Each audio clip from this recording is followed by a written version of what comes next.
Alright, so this is my week 3 problem number 2 video explainer.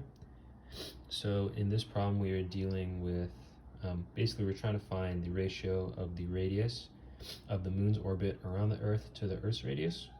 So we can put that as Rm over Re in this case. And we're going to try to simplify it so that we can give the ratio in terms of the acceleration due to gravity and the period of the moon around the Earth and the Earth's radius, Re. So here I just drew a quick diagram for kind of like a visualization of what's going on, and it's important to note that we are in uniform circular motion, so that will kind of help simplify some things. And we will also be using, in particular, Kepler's third law to help derive this ratio. So first thing that it's important to note is just quickly deriving v squared over gm over r from Newton's second law. We find that v squared equals gm over r, just plugging in those numbers over there.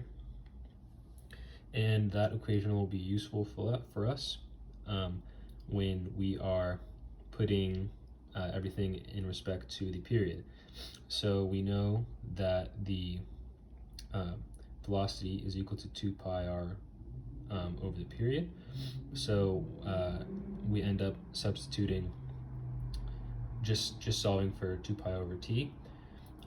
So once we end up having gm over r on the other side, we're going to square that, and the radiuses are going to cancel, or on the left side it's going to cancel out, and since it is square root, it's going to go on the bottom.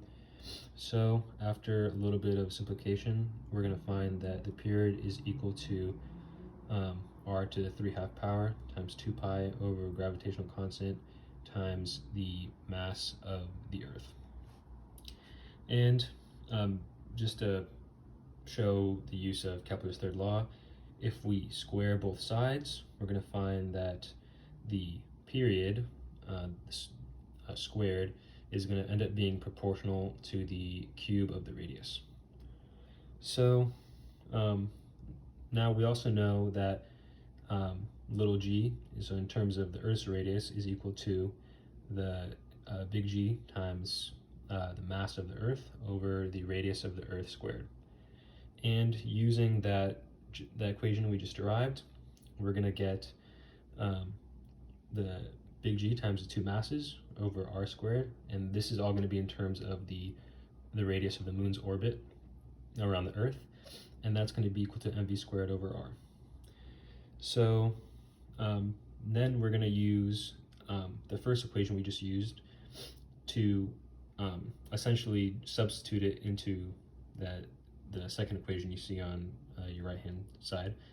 And after some simplification, we find that little g over the two radiuses squared is equal to 2 pi r over the period of the moon squared over r. And since we're trying to find the ratio of the radius of the moon's orbit over the Earth, we end up having the period of the moon's rotation around the Earth over 2 pi times the square root of gr.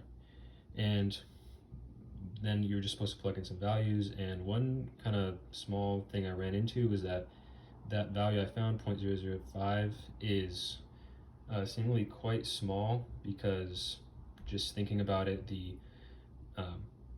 obviously the radius of the moon's orbit compared to the Earth is going to be much larger, so that number should have turned out a lot bigger. So that was kind of one of the complications I found with this problem. There's kind of a lot of moving parts and pieces, so that was kind of one of the tricky things I found.